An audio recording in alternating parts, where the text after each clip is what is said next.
I hope this pisses you off because I'm telling you to annoy you that you're sitting there struggling to pay your bills. There are people out there making so much money you couldn't possibly fathom who have anything they want all of the time. And you may sit there and go, oh, but they're miserable. A lot of them aren't. Trust me. They're having a great time. So you need to make a bunch more money because there's money everywhere. I'd look at a beautiful woman and go, I can go on a date with her and she's absolutely gorgeous and perhaps we'll fall in love and it'll be great. But you know what? I'd rather work. I just want to conquer the earth. I don't care about anything else. So you need to start identifying how your money is taken from you. Because once you identify how your money is taken from you, you can start to actually intelligently think about how you can take money from other people. The only time being a man ever is good is if you become an exceptional man. He understood. Be near the money. I have no money. Money's over there. Well, let me get closer to it. Like, no point staying over here on my fucking own. Let me at least get closer to it. That was a 17-year-old kid. This is the 60 best minutes of Andrew Tate, part 1. I selected only those tips and ideas that can really be applied in life, so enjoy. Money for us is a tool to shape the world. And I think that's what a lot of people also don't understand about being rich. You don't want to be rich. You want to be powerful. That's what really is going to satisfy you in your soul. It's the power. It's not the I can afford this, that. That's nice for a while. But really what makes you happy is there's 60 of these Bugattis on earth. Everyone wants one. Who gets one? I do. Because you can't have one. That's the fun of it, right? So it's power you're truly chasing. And if you want to be powerful, you can't be scared to invest money and spend money.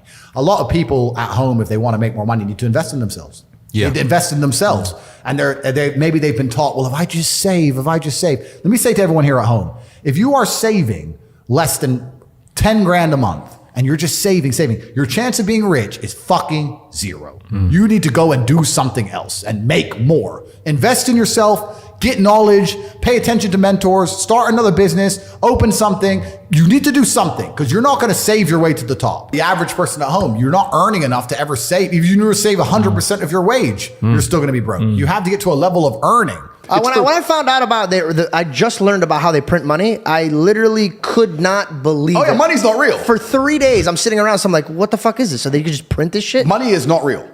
It's not real. They just print it. It's not real. Fair. Please continue. Yeah, so money's not real. And I say that to people. And they so go, it's not about money. No, it's not about money. So what's it about? It's about power and control. Yeah. So I've been from the absolute bottom to the absolute top. I've seen it all. And once you get past a certain level of wealth, once you get past a certain level of money, but then you understand what money is, right? So we say about money not being real. Money is not real from a governmental perspective because they just print it. It's nothing. But money is truthfully the stored time and energy of other people. If you have money, you have stored time and energy of other humans. Because people are hourly rates. That's right. Because I can take that money and make someone else use their time and energy for X thing. So let's look at even American slavery, the slavery that most Americans understand. You're going to work for me. I'm going to give you a house and I'm going to give you food and you're going to stay here and you're going to work. Slavery is abolished. So now what do? You're going to work for me. I'm going to give you that. I'm going to give you some money. And that money is enough to only buy you a house and some food.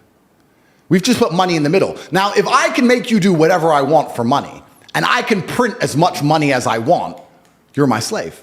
Because I can print it from the sky and you need it to live. So you are my slave. Money's not real. So I have all of this money. I have the stored time and energy of other humans. And once you get past a certain level of wealth, you understand, which ties back to COVID, that you're not interested in money. What you're interested in is people.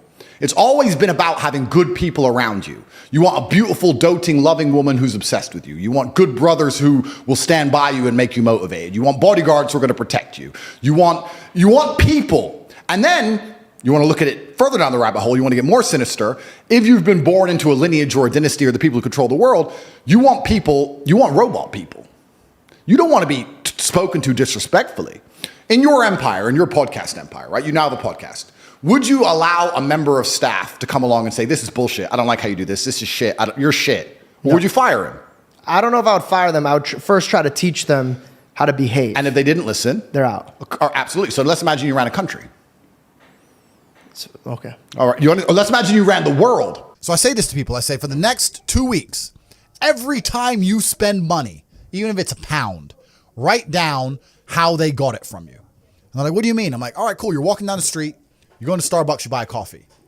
Why did they take your money? Well, I wanted coffee. Yeah, but how? Okay, you wanted coffee, right? Cool. Did you only want a coffee because you saw Starbucks, or did you want a coffee beforehand? Why did you want their coffee and not another coffee? Did you buy a cake as well? Why did you buy a cake? All right, cool. So now you identified how they took your money. Then realize how they could have took more of your money. You bought a cake, but you didn't buy a sandwich. Why? The sandwiches weren't on display, or they looked cold, or they looked rubbish, or the woman who was serving me was old and ugly. Maybe she was a young cutie and talked to me about bologna sandwiches. I would have bought one. right? So you need to start identifying how your money is taken from you. Because once you identify how your money is taken from you, you can start to actually intelligently think about how you can take money from other people. I find it amazing when people say they don't have motivation. I have people come to me and say, I want to get rich. I don't have motivation. I want to work harder. Said, how can you not have motivation to get rich when somebody like me with a head start like mine is still working 18-hour days every single day, 7 days a week without having a day off? I'm going to crush you. You don't stand a chance. I will beat you. And you're just going to sit there and perpetually lose because you can't find the motivation to crawl up out the mud and stay a bug until you end up in your 15-minute city getting your 17th injection like a dummy, like a useless eater. All I do is work. Nothing is fun. I don't have fun. I don't even understand sports. I don't understand the concept of fun. The only sport I ever did was beating the shit out of people. Is that fun? By the way, hit the like button and follow my YouTube channel. The next episode with Elon Musk is coming. I wake up every day and I think, how do I make my life better? Nobody else wakes up each day and goes, how do I make Andrew Tate's life better? So if you're not the person who's waking up every day going, how do I improve my existence? Then nobody is. Nobody on the planet is considering improving your one spin on Earth. No one else cares. Nobody else cares. So if you don't care, then you're fucked. So you need to wake up and care. And it's amazing to me. Like you're saying, how did I find my mentors? I just tried a bunch of them. Like when I had no money, I would try very hard I'd listen to lots of different people, or I'd try different things. And I wasn't scared to invest in myself because I understand that, look, if he's taking time out of his life, then I need to reward him for it financially. And I tried very hard and I listened and I paid attention and I was never lazy. I don't believe there's a person on the planet who pays attention, tries their best, is never lazy, is on time, works hard, has a mentor, and is giving it his all, who isn't rich. I don't believe it. I think that if you do all those things, you're rich. And if you don't have any money, you're missing one of those key elements. Now you can fool yourself and you can fool everyone else and you can pretend you're doing them, but if you're truly honest with yourself, am I finding people who are trying to teach me what I want to know, and am I trying my best? And the answer is fucking no every time. Just even being around people with money is just a good place to be. I'll give you an example. I was in Romania and I have the largest car collection probably in Romania. I have 28 supercars, everything you can name. And I went to a town called Cluj-Napoca. It's on the border of Hungary. And I drove there in my Chiron and I parked up and a kid came up and he said, hey, can I take some photos of your car? I have a car spotting page. I was like, yeah, whatever, cool. And he goes, yeah, okay, I'll just be a few minutes to this. So he took a bunch of photos and he come up to me and goes, hey, do you want the photos? And I was like, not really, I've already have photos. And he goes, oh yeah, okay. Well, if you want them, here's my email address. And I said to him, why do you do this? Like, you spend all day standing around taking photos of other people's cars. Is that not a waste of time? I thought it was a waste of time, but I was wrong. He goes, oh, well, I skipped school and I skipped college because I knew if I take pictures of expensive cars and email them to people, I'll have email addresses of the richest people in Romania. Yeah, smart. I was like, you're clever. I ended up hiring him. He works for me now. Yeah. I was like, I like you. He got himself a full-time job that day. So he understood, be near the money. I have no money. Yeah. Money's over there. Well, let me get closer to it. Like, no point staying over here on my fucking own. Let me at least get closer to it. That was a 17-year-old kid. Now he's making 10 grand a month in Romania from me. So like, at least being closer to it. So you're right. People should, even if they haven't got a penny in the world, should be going to these meetings about real estate, about investing, that especially if it's cheap, they should go. Just meet other people who at least have money. Have conversations about money. Talk about it. How are you going to get what you don't talk about? Okay. When I'm sitting there and saying to men, look, life as a man is shit. It's always been shit. It's never been good. When men wake up and say, I'm depressed and life is hard and I'm sad and I'm struggling right now, I say, okay, throughout history, men have always struggled. Happiness is for children and women. Name a time in history it was better to be a man. Was it better to be a man in World War II? Was it better to be a man on the Titanic? Was it better to be a man in the Napoleonic Wars? Was it better to be a man when you were sitting in Vienna and the Mongol horde arrived, ready to decapitate any male and enslave all the females? When's it ever been good to be a man? Building the pyramids, was that fun? It's always sucked. The only time being a man ever is good is if you become an exceptional man, which is even something feminists admit. Because feminists sit and complain about men and say, well, men have this, men have that. But they're talking about 2% of men.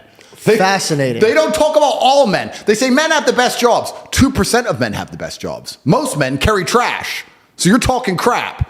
So everyone accepts that the best possible human experience that exists is the top 2% of men.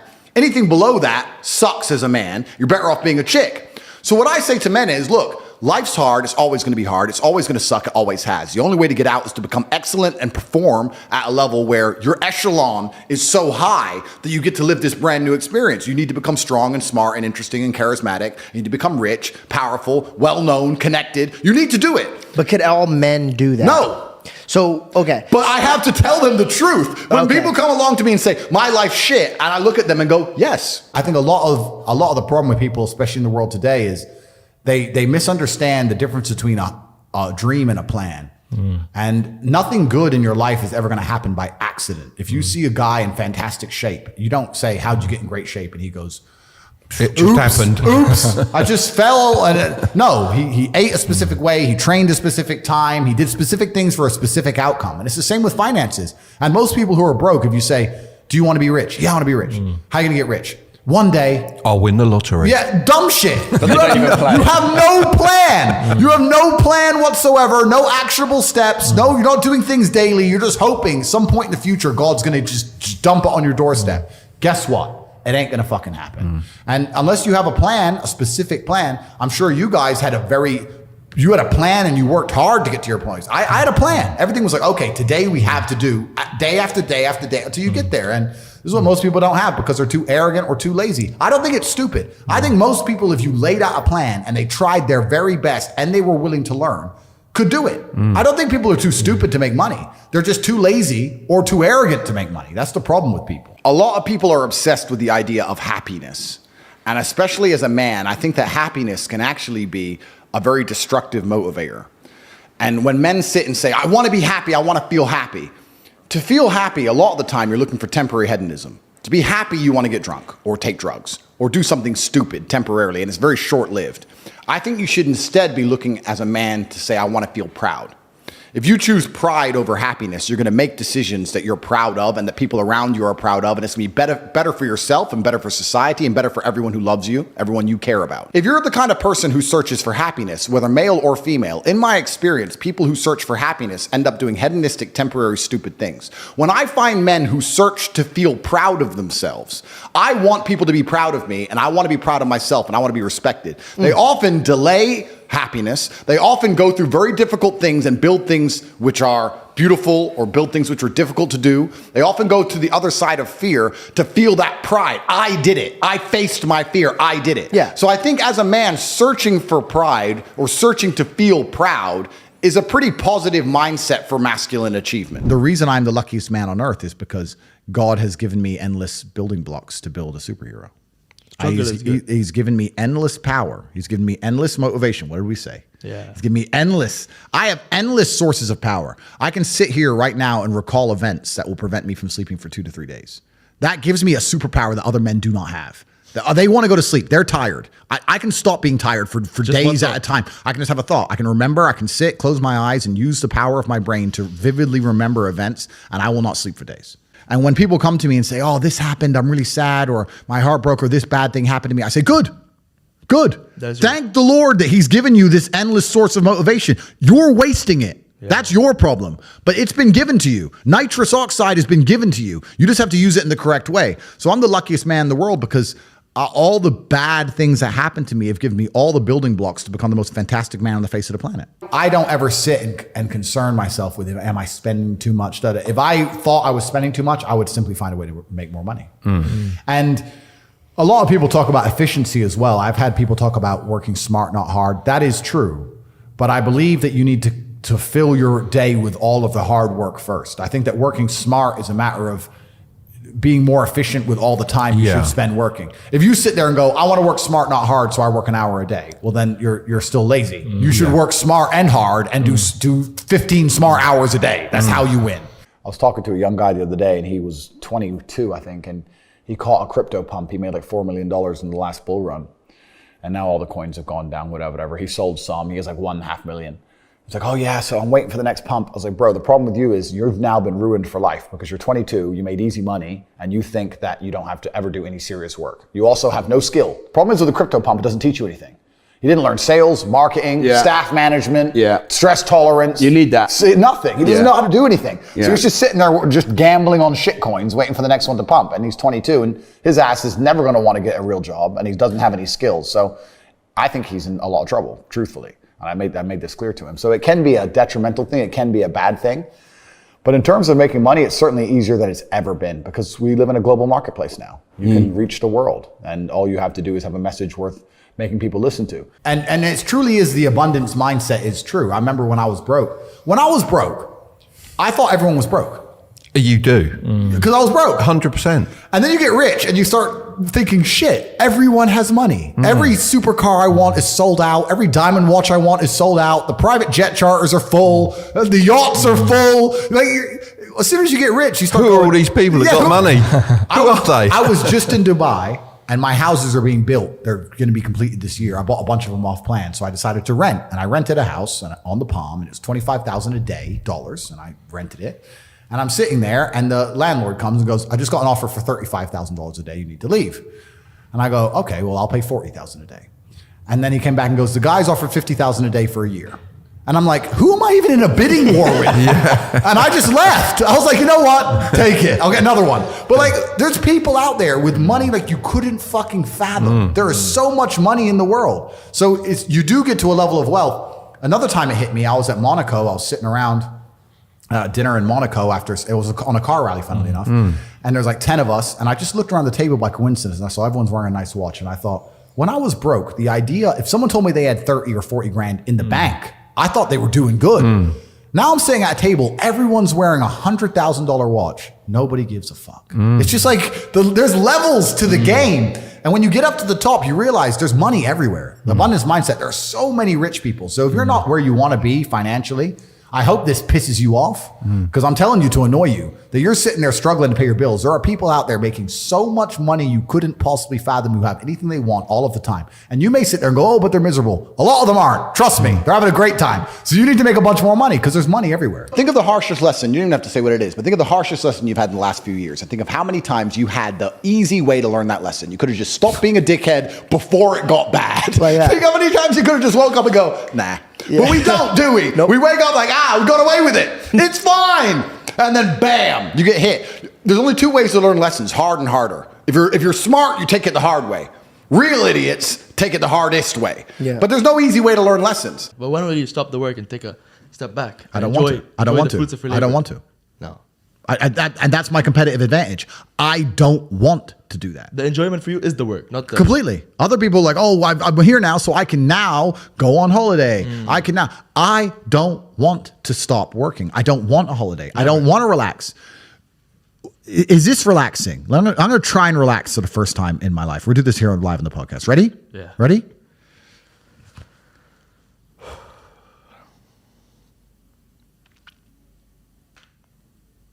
Am I supposed to want to do that? What was that? What was it? Like, what is that? Is that it? Is that the dream? Doing nothing. Is that the goal? Like, and if I'm not on my phone, my brain is preoccupied and anxious about what's happening on my phone. So it's better to just be on it. Like, I don't want to relax. I don't want to stop. Ain't no rest for the wicked. No, I don't want. I don't want to stop. That's why nobody will ever beat me because all these other people, they want to take time out of their life. They're working to relax. They're working to relax. I'm at the point now where I'd look at a beautiful woman and go, I could go on a date with her and she's absolutely gorgeous and perhaps we'll fall in love and it'll be great. But you know what? I'd rather work. I don't want to be off my phone. Yeah. I don't want to date girls. I just want to conquer the earth. I don't care about anything else. I know I've only reached 10% of what I can actually do. Let's go, bro. And that bothers me. And no matter how much money I'm making or how most Googled man alive, whatever, I can still identify the inefficiencies in my systems. I can still identify where more money could have been made. And money isn't that important. But like we said, money is a very simple way to measure success because it's numbers. Numbers are easy. Yeah. This number, that number. It's easy. What does a company do when it wants to measure the success of a company? It looks at the numbers. What does a YouTube channel do? It looks at the numbers. Numbers are easy. So if you're going to say, how do I be successful in life? Money's not everything, but it's a nice, easy way to measure because it's numbers. And then when you understand it's the time and energy of other people, you sit and go, okay, well, I have this large empire now and I have all these people who work for me and all these people I love and all these people I care about and all these children and all this going on. And the world is getting more and more messed up and everything's on a decline and everything's being destroyed and a certain number of people are going to become useless eaters and are going to be eradicated and they're going to try and lock us all in our 15-minute cities for the climate or some garbage that's coming in no time. How do I combat and fight all of this and protect all the people I care about? Well, I need the time and energy of others. I need an army, so I need money. So you start waking up saying, okay, 1 billion is shit. Tristan. And he's like, Andrew, we're from a single mother household and our company got valued at $1.2 billion and you own 100% of it. No, we need at least 10. And then then I get mad. And my stress comes from the fact that I don't have enough. And I said, bro, you see that? And he goes, yeah, what about it? I said, doesn't that piss you off? I must have been about 16. He goes, why? So this dude has 400 G's for a car, 400 grand. I'm walking 4 miles to college because my mom hasn't got any car. He has 400 grand. Do you think he works a job? Do you think he's fucking behind a counter somewhere? He knows something about the world that I don't know. Yeah. And they were like, well, he's rich. I'm like, yeah, I know. I didn't say he wasn't rich, dummy. I'm saying he knows something about the world I don't know. And I was intrigued and it angered me. I couldn't sleep for weeks. I was pissed off. Every time I saw somebody with genuine money, I understood that everything I was being told and taught and they were trying to make me believe just simply wasn't true. I was like, this is bullshit. None of these people are getting these things by following the path that the system is trying to make me follow. Yeah. Nobody, and everybody intrinsically knows this. If you go to if you're at a BP, you're at a petrol station, and I pull up in my Lamborghini, nobody goes, wow, he went to school. Yeah. He studied hard. Right. Do they fuck? They're like drug dealer, gangster. And they do that because they know that the easiest way to amass wealth is to break the rules, because the rules are not designed to allow most people to make money. You can make money within the rules, of course you can. But most people don't. Most people who follow the path, work, consume, die. That's it. Yeah. So I always knew the same thing as you, and I knew there had to be another way. I knew that just working for money was a paradigm that wasn't true. And then you understand making your money work for you, and you understand delinking your time from money. Yeah. You start learning to understand these things, but eventually you build a system and you build an ecosystem like me. I have 60 or 70 people work for me all around the world. And things just happen and money just kind of appears as long as everything's well organized. Do you think, and life really doesn't have to be that complicated. When you see somebody that has something you want, you just got to try and work out how they got it. Yeah. And that's the missing part. Most people see people with things they want and they don't do the second half. They don't try and work out how they got that thing. Oh, my man has a Ferrari. Okay. I wish I had a Ferrari. Okay. They don't sit there and go for an hour. How did he get a Ferrari? It doesn't cross that part is the part they don't want to do, right? They just go, oh, here's a Ferrari, wish I had a Ferrari, and they go back to TV. Yeah. And that's why they lose. If you don't want to buy a jet and you don't want to buy a yacht, you're never going to need more than $20 million, really, because there's nothing to buy. And you can rent the yacht and the jets. You can charter yachts, you can charter jets, which is probably smarter anyway. I had a jet, I owned one for a few months, and I sold it. And the reason I'll never buy a jet again. They can track it. All these on Twitter are tracking them. That's Top G's jet. I'm not having it tracked. Bernard Arnault, the LVMH guy, he just sold it now. Because I don't want everyone knowing where I am all the time. Yeah. You can buy a nice house in most places on the planet. You can buy 2 or 3 cars. You can buy some diamond watches. You can buy some nice clothes. And that's all there is to buy. What's actually kind of amazing to me is when I was poor, I thought, if I got rich, I'd buy all this stuff. And now I'm rich and I can buy anything I want. And there's nothing to buy. There's nothing to buy. Clothes, I already have too many. My wardrobe's completely full head to toe. Don't wear most of them. Diamond watches, you get 10. How many do you really need? Cars, I have 28. I drive like 4 of them. Like, what's there to buy? Coffee, dinner. Yeah, true. There's nothing to buy. So the money is just about influence and power. That's all it's about. All I know, what I will state as a matter of fact, is this world is hyper competitive, especially as a man. Most men are walking through life and they don't realize that it's constant competition. And this is my point. If the world is truly that competitive, you do not have time to be depressed because it's a non-competitive mind state. You could be depressed for X, Y, Z, whatever. I'm not depressed. And I want the money you want, and I want the girl you want, and I want the status you want, and the car you want, and the house you want. And I'm going to get it, and you're fucking not. You're playing a game, and it's a competitive game, and you need to build a mindset that allows you to be ultra competitive. And if you want to sit there and say, no, I want a non-competitive mindset, then fine. You know what you call people who do not win competitions? Losers. Correct. Yeah, I think I had the best possible upbringing a person can have, which is good parents and no money. I didn't get famous or rich young, which I also thank the Lord for. I think a lot of these people who get famous online quite early, I think they miss out a lot of life. It's not real life. It's not real life. It's not real life. No, I had real jobs and I did real things and I was really broke and I was really on the bus and really trying to pay rent and doing real stuff for a long time. I always say I'm not rich. I'm a poor man with a lot of money. I always used to say that. And I don't want to brag or anything, but just because I get asked this question a lot. I've been extremely successful. I have hundreds of millions of dollars. In fact, I think our last valuation across everything we own we're almost at B now. So we're doing very, very, yeah. I'm a billionaire. Top G's a billionaire. So we're doing extremely well. That's the first thing. The second thing, it's it's great that you say that because I completely agree. Because if you're born with everything, if you're born with all this money, that you have no aspiration, nothing to actually grasp onto and trying to achieve, then money doesn't make you happy. But then you can analyze this from another angle, right? We were just talking earlier, we can always pivot back to who the matrix are, who's in charge. So let me ask you. Do you have somebody that Well, let me ask you a question. Okay, go ahead. If you're born into a dynasty, let's say a banking dynasty, and you're born a billionaire, and you have everything you've ever wanted ever, and money has absolutely no value at all, and a brand new Ferrari doesn't mean a thing. You could buy one every 10 minutes for the rest of your life. And money doesn't make you happy. What's the one thing that's going to make you happy? Controlling others. Controlling others. Power. Yeah. Ego.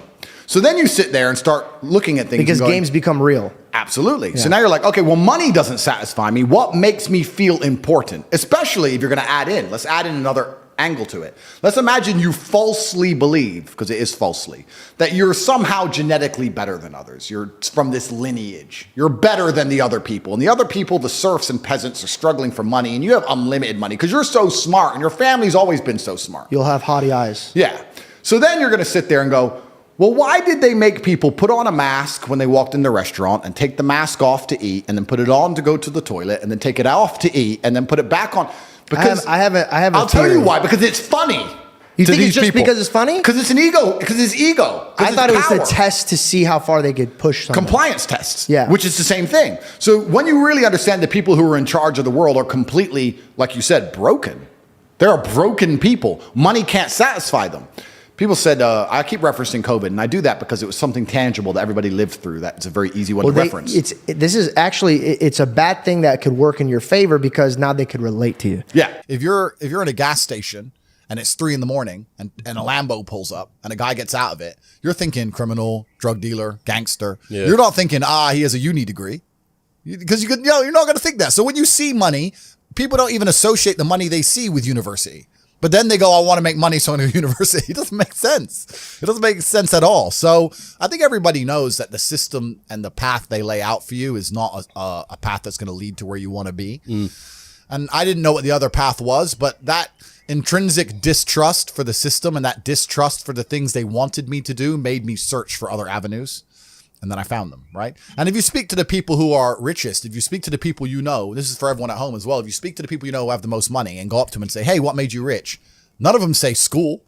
Do any of them say school made me rich? I got an A in GCSE. Like, who gives a shit? It's bullshit, right? So it's all indoctrination. So I knew it was indoctrination, and for that reason, I was always searching. And if you're searching, you're going to find. Yeah. So The average people come to me and say, what do I do? I'm just the average guy. And my only answer is stop being the average guy. That's my only answer. You can't just be the average guy anymore. The idea from the 1950s that you can just be the normal, average, law-abiding, hard-working citizen and you'll have a good life is gone. Any man out here who goes, I'm just going to work hard, do my bit, and obey the laws, and I'll have a good life. No, you won't.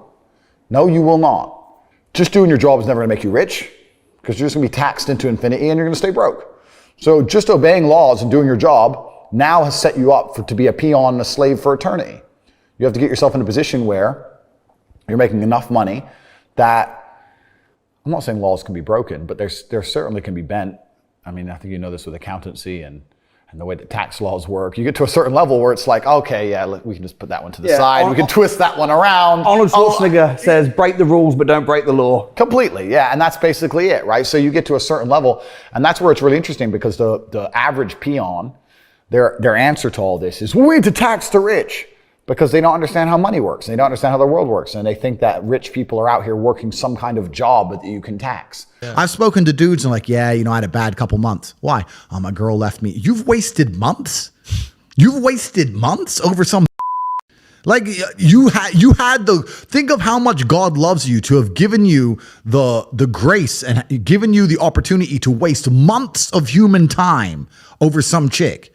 Like, talk about blessed head to toe. If I waste months, empires are going to collapse. I'm going to end up in a cell or dead if I waste months. I have things to do every single day. I can't waste a second. Yeah. Like, these people are just absolutely infinitely blessed. And their mindset is a product of that because they're spoiled children.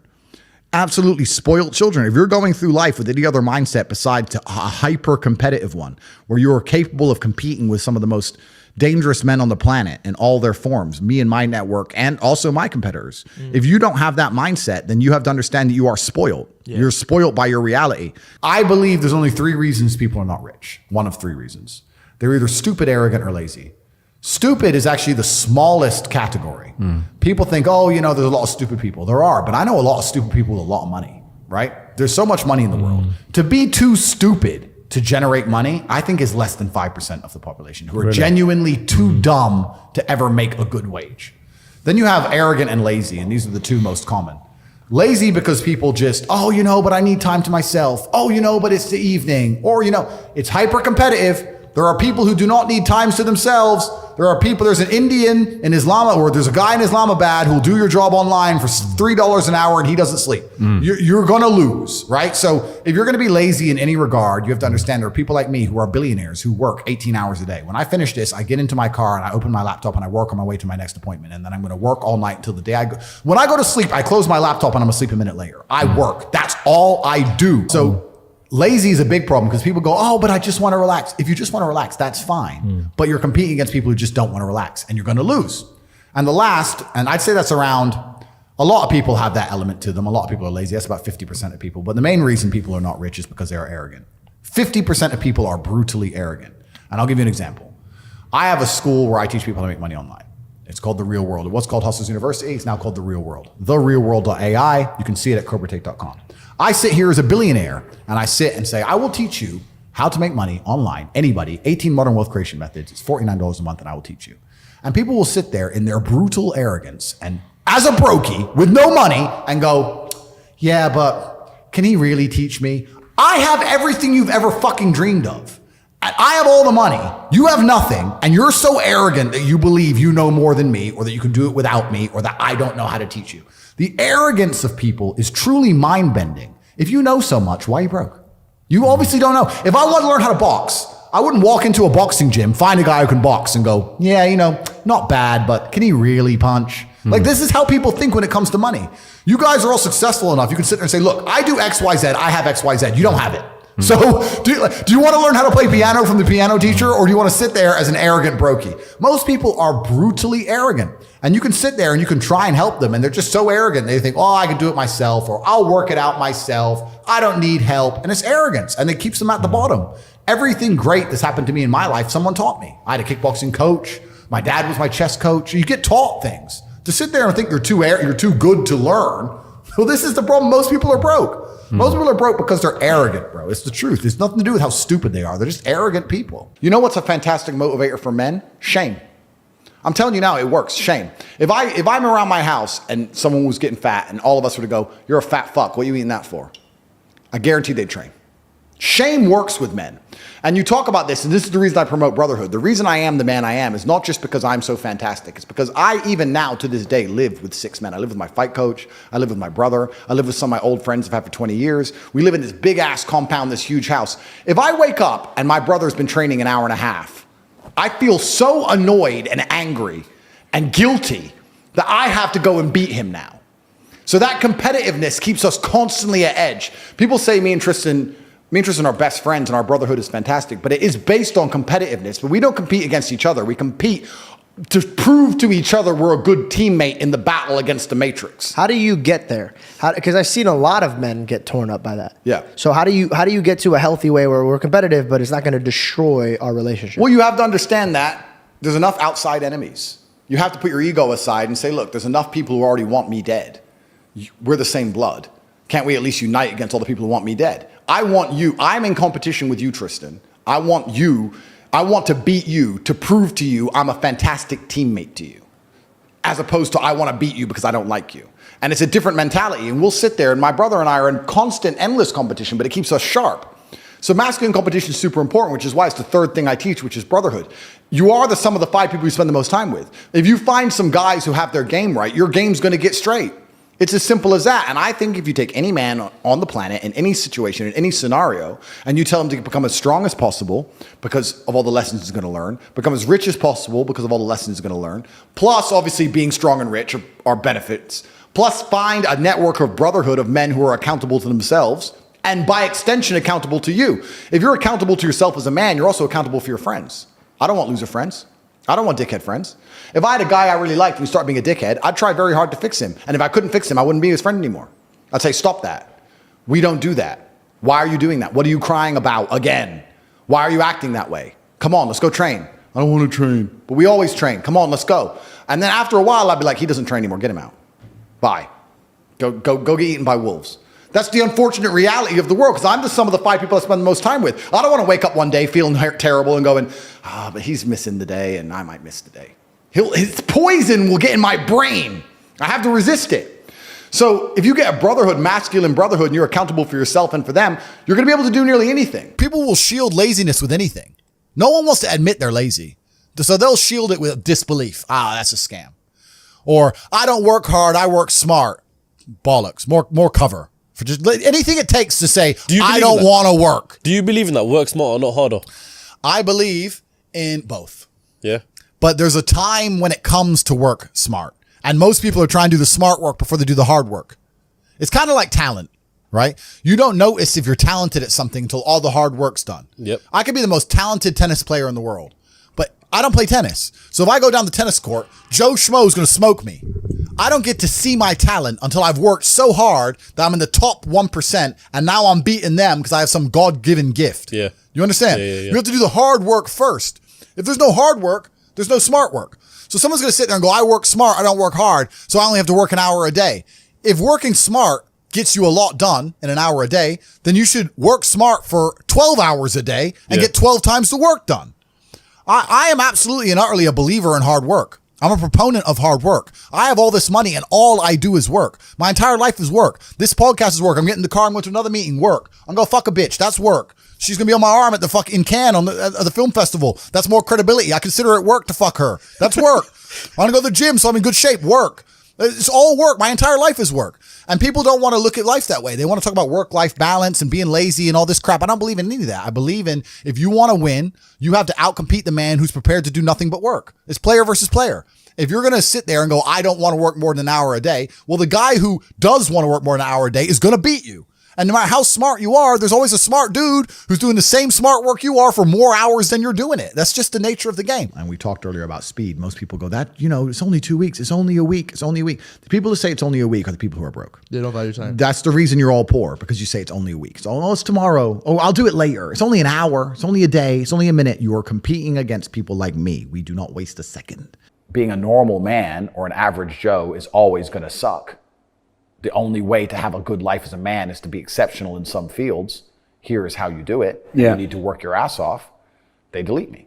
They want men to stay depressed, semi-depressed, miserable, paying the taxes, just rich enough to pay tax, too broke to do anything else. Yeah. And that's where they want you. So they don't care about men's mental health either. They don't care how many men kill themselves. They don't give a shit. And this is why I talk about the Matrix. People say, why do you talk about the Matrix all the time? And I say there are people who are living right now in a computer-generated reality. If you believe everything you're watching on the news, you are believing a complete false version of reality. And the idea of that reality is to keep your brain occupied enough so that you'll continue to do a shit job for shit wages and pay your taxes until you die.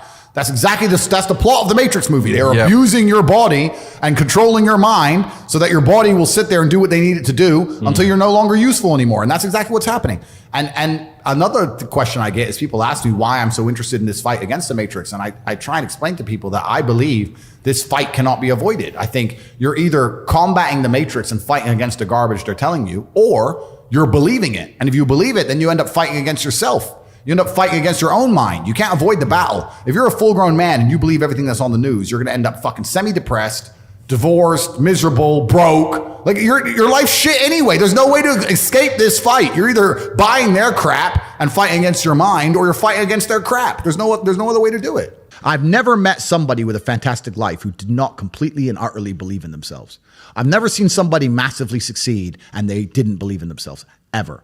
I've never seen somebody who just allows life to happen to them and become blown off course by some sadness, end up doing massively monumental and important things. I've never seen it. And if she leaves me afterwards, let's say she just likes to leave men, I don't care. Yeah. I'm still working. You're still crying. You can't possibly ever beat me. I'll continue to beat you into eternity, as will my bloodline. You will sit and pay the price for the rest of your human years. Even your ancestors above you are disappointed in you, and your offspring for the rest of your lineage will look up and say, my great-great-great-grandfather was a loser because I broke his heart, and now we've been broke ever since. Yeah. Chess and fighting are remarkably similar. Very. You have to know what your next move is going to be countering his next move. And there's no luck.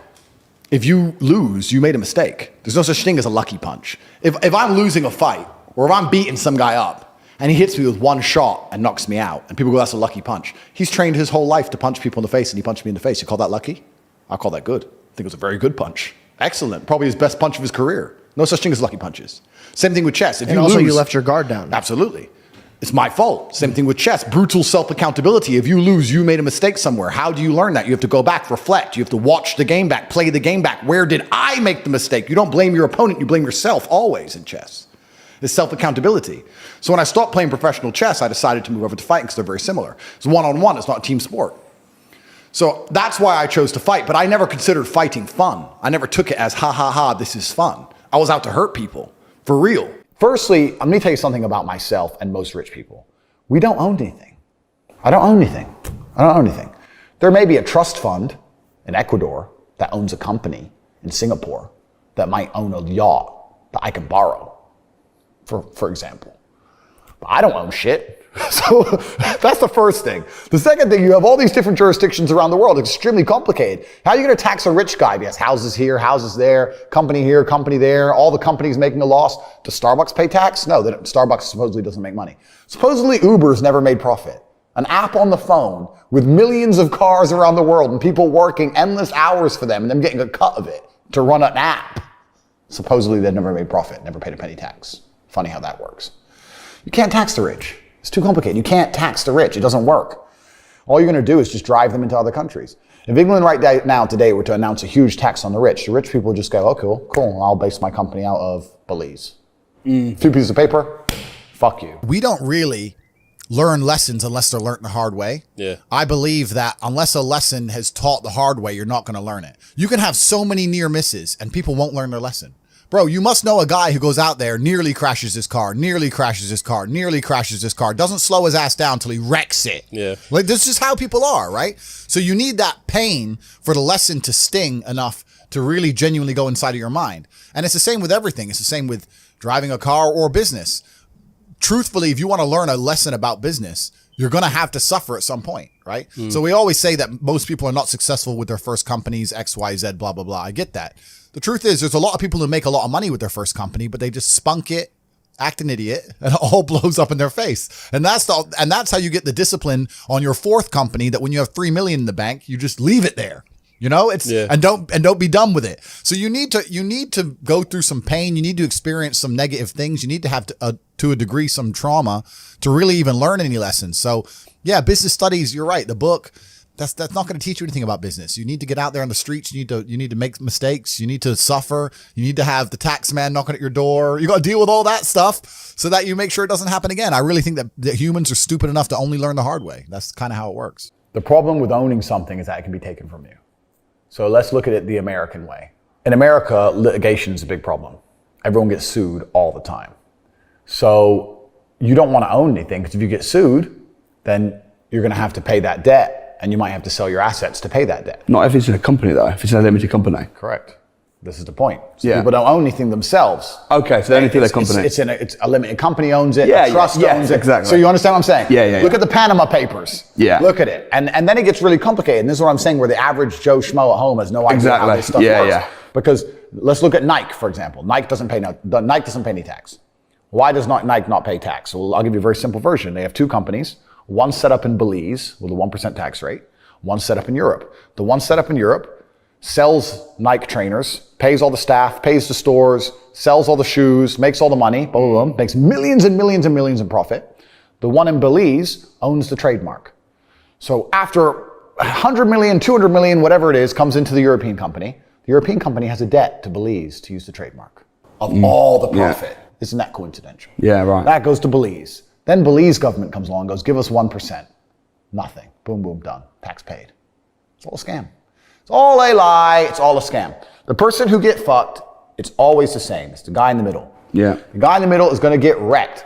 It makes me laugh when they talk about, we're going to increase taxes, da-da-da. When they talk about increases taxes, they're not trying to chase down the billionaire on his yacht because they can't. They're trying to chase down the guy with an address who can't move, can't leave. He has a mortgage debt, 2 kids and a dog, living somewhere in Sunderland, and he's stuck there. I walk in a gas station, put a mask on. No, I won't serve you. Okay, is the gas free? Because I filled up. So you're gonna take my money or I'm gonna have free gas? No, you have to pay. Well, then fucking serve me, dummy. Yeah. Put a mask on. No, it's just some stupid thing. In the end, they take my money. It was a big waste of everybody's time. And I'd say to them, bro, you're earning 700 pounds a month working for a corporation that wouldn't give a fuck about you if you got stage 5 cancer.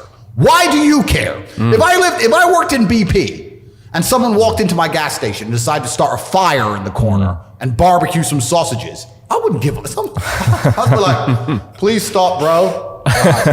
Whatever. Like, why do these people, they're so fervently passionate about the rules of the BP station? But do we you're need a fucking people? Slave in your mind. Do we need slaves though? Because Yes, we obviously do. we need people to work and do those jobs that obviously the free people can't do. And this is the full circle realization when you get to the point where, as frustrating as it was, you need this slave class of people who buy bullshit so that I don't have to do bullshit stuff, which is great.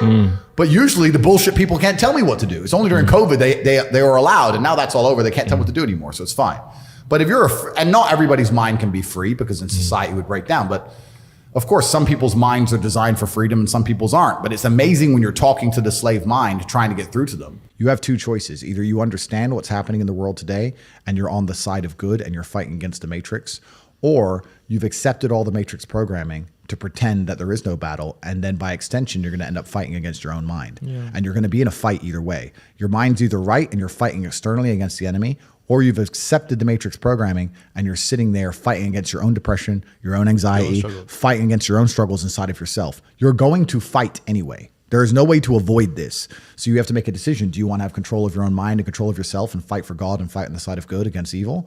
Or do you want to accept the evil programming, fall down a hole of degeneracy and fight against yourself and self-destruct and implode? That's your choice to make. But I think the intelligent choice is to fight against evil. But also, life teaches you a lot. And I think a lot of people are not very self-reflective of their own lives. I don't think you can read a book and that's great. But I think if you're living an interesting life, if you were to take half an hour a day to actually sit and go, okay, what good has happened to me today and what bad has happened to me today? Why have those things happened and how can I prevent them from happening again? Most people don't, that kind of crap doesn't even cross their minds. Like every day I will sit at the end of the day and go, what bad has happened to me today? How did that happen? Did I get caught slipping was I on the street and some guys come up to me and it could have been a dangerous situation? Like, how could I genuinely have improved my reality? And you can self-reflect and teach yourself everything. But that's total ownership of your life, isn't it? But you have to have. A lot of people don't. You have to have ownership of everything good that's ever happened to you and everything bad that's ever happened to you. I have complete ownership for the fact I was canceled. I don't sit there and go, oh, they're lying about me. Yes, they're lying, but I still own it completely. They're lying about me and they're talking shit, but I own it and I took responsibility for it and I sat there and I took absolute accountability and I thought, okay, how can I turn this in my favor? And I beat them. If I'm walking down the street and it starts to rain, I take responsibility for that. I didn't have to be in rainy London. I could have been somewhere else. I could have brought an umbrella. Could have took a car. I am responsible for getting wet in the rain. And there's people out here who just don't take any responsibility for their own actions, let alone the weather. If you take complete self-accountability and you self-reflect, you can learn a whole bunch about life. But could you not just say that it's raining, this is unfortunate? No, but that's what losers do. It's raining. I'm unlucky. You got to tell them. No, but that's what they'll say. I got wet because it rained, not my fault. Whereas I'll say I got wet because I did not prepare for the rain. As the world gets more messed up, which it is, people are going to learn some very abrasive, harsh lessons. And sometimes when you've gone through a very harsh lesson, to be given a solution which isn't harsh, you're not going to believe it. To be given a harsh solution makes you feel like, okay, this guy knows exactly what he's talking about. As a man, your life is supposed to be shit. My argument to this is people go, oh, I don't feel good. I say, good. Your life as a man is going to be terrible the entire time. Who told you at any point, I don't know what the Bible says. I haven't read it cover to cover like I've read the Quran. But I don't think the Bible says you're supposed to be happy all of the time. I think follow your passion is also a terrible piece of advice. Yeah. Yeah. People say, hey, man, you need to find what you're passionate about and do that. And what they're trying to say is only do what you like. because you have no motivation to do anything else. And motivation in and of itself is a scam. I don't believe in motivation. I believe in discipline. I am not motivated to do the things I'm supposed to do every day. I don't wake up full of like joy that I have to go to the gym or that I have to work or I got to deal with crap. I don't feel motivated to do them. I'm disciplined. I do them regardless of how I feel. Whether I'm in the mood to do it or I'm not in the mood to do it, it gets done. That's discipline. Discipline's a real thing. Motivation is fleeting. Yeah. You're never going to be permanently motivated. So when someone comes along and says, oh, do what you're passionate about, what they're saying is you'll have endless motivation and then you'll be able to try hard. If you're the kind of person who can only try hard at something he enjoys, then you're going to fail. Because most things you enjoy don't pay any money. If they paid money, you wouldn't enjoy them. It's called a job, right? Nobody likes their job. You like your hobby. I'm sure you like playing video games. Maybe 1%, 0.1% can make money from video games, right? Most people, you ain't ever going to make it. Yeah. Do you think the guy in China who owns a concrete plant is passionate about concrete? Do you think he's sitting there stroking it at night, naked in bed? Fuck no. It's money. Be passionate about success. If you're passionate about money, then you can be passionate about anything. I'll be passionate about any business on earth that pays me. If you pay me $1 billion to dig that hole, I'll be very passionate about that hole. I will dig that hole with passion for the cash. Yeah, because you know the cash. For the money. Yeah. That's right. So when people come along and say, oh, you need to find something you're passionate about, follow your passion.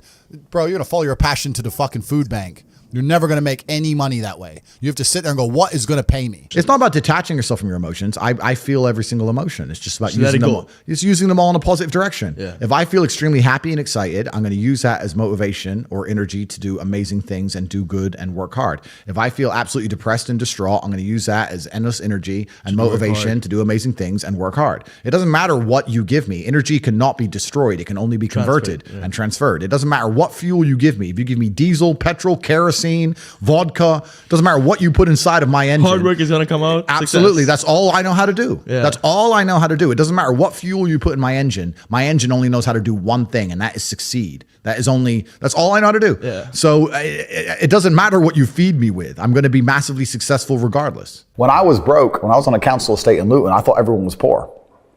And now that I have money, it kind of feels like everyone's rich. I go to buy a plane and they're like, no, I'm sold out. I thought you fucking sold out of planes? I go to buy a Bugatti and they're like, sold out. I'm like, all the shit. Who are these people? Yeah, everyone's bought everything. Like, Yeah. And it's crazy how many people out there have such ridiculous sums of money, truly ridiculous sums of money.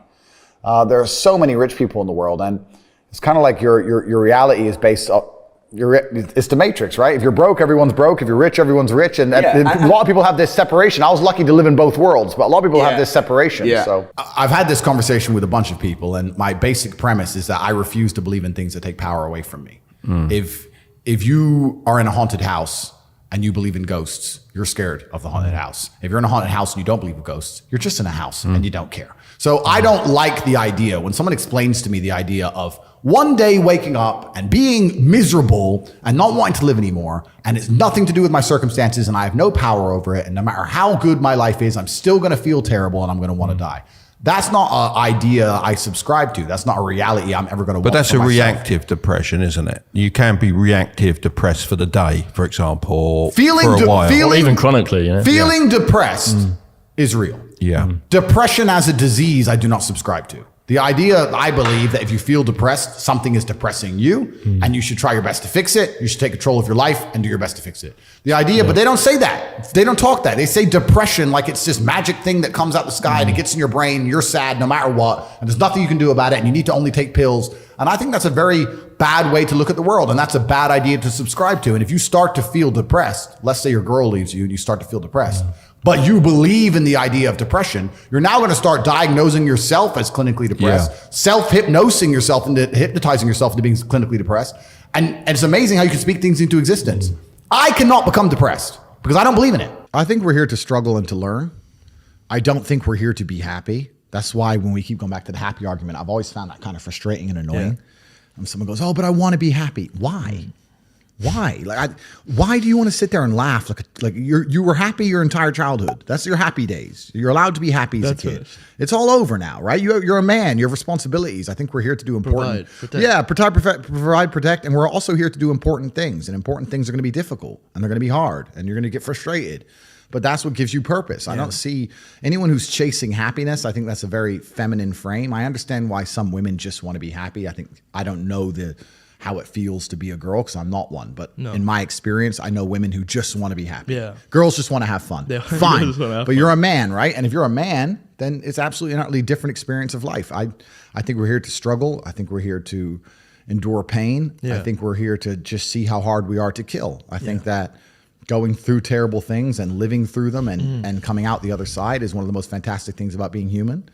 I think that it's almost like once you understand what life is really about, there's no emotion which isn't enjoyable. The only emotional state which can be seen as detrimental is feeling nothing at all. But if you're sitting at home and you're feeling truly heartbroken, at least you're feeling something, right? And I think that's the whole part of being human. I think we're here to struggle. I think we're here to go through pain. That's so I wake up each day and go, what can I attack? What problem can I solve? And look at history. Why did Genghis Khan wake up and want to conquer the whole world? Why did Napoleon conquer the world? Why did Alexander the Great conquer the world? You just wake up and just say, give me this, give me that. I want all of it. I need to, there's an army there. They're really big. We're better. It's intrinsic. Yeah. You need to go and conquer. That's the purpose of life. I think the world is a violent place. I think there's violence all around us. I think that I view the world in a violent way. And I don't mean that in a negative context. I say a lot of things and people take them as negative, but I see them as positive, right? Like I say I'm an angry person and people imagine me to be like unhappy. Yeah. I'm super happy, but I'm angry. Angry is motivating to me. You can't sleep if you're angry, so you better work, right? So I'm an angry guy, but I'm a happy guy. And I see the world as a violent place. I've always seen it as a violent place.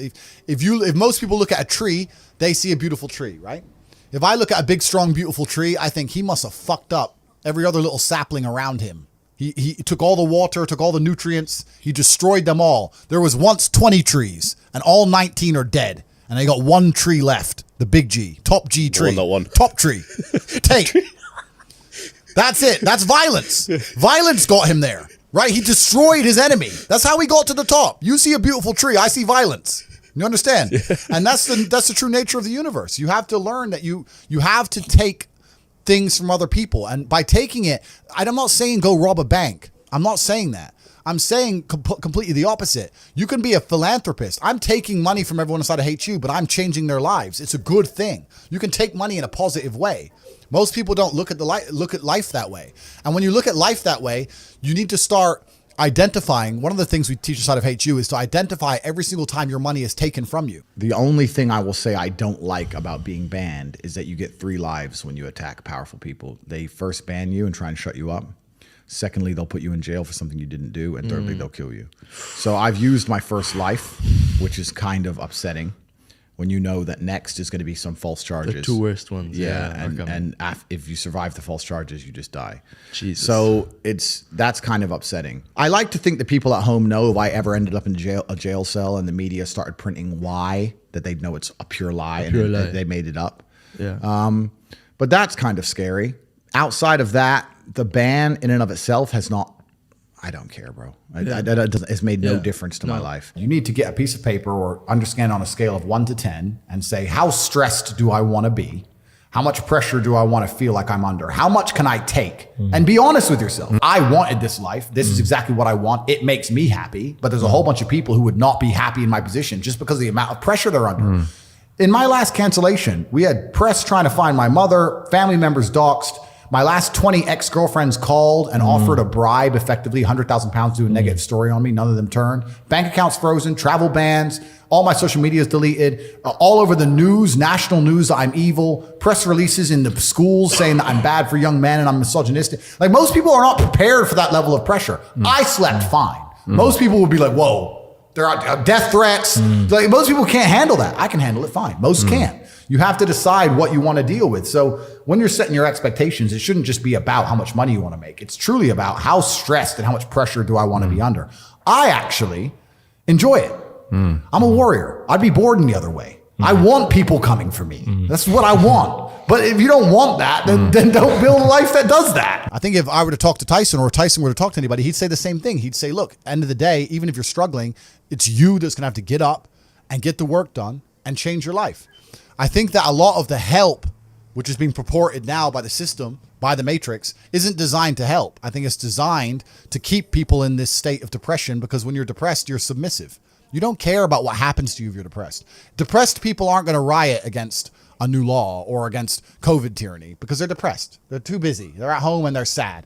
I think that keeping everybody in a degree of semi-neutral depression, semi-sad, is good for their ability to control all of us. So when they go on the TV and say, you're depressed, it's a disease, you can't fix it, there's nothing you can do about it, it's not your fault, I think they're just trying to reinforce in your mind that you're never going to get better. I think if they really cared, they'd say, like Tyson Fury says, you're depressed, but you can beat this. You can do this. I don't hear them saying that very often. They just sit there and say, everyone's depressed and it's normal. Accept it. And I don't accept that. I don't accept that. I don't think people should sit there and accept that they're sad.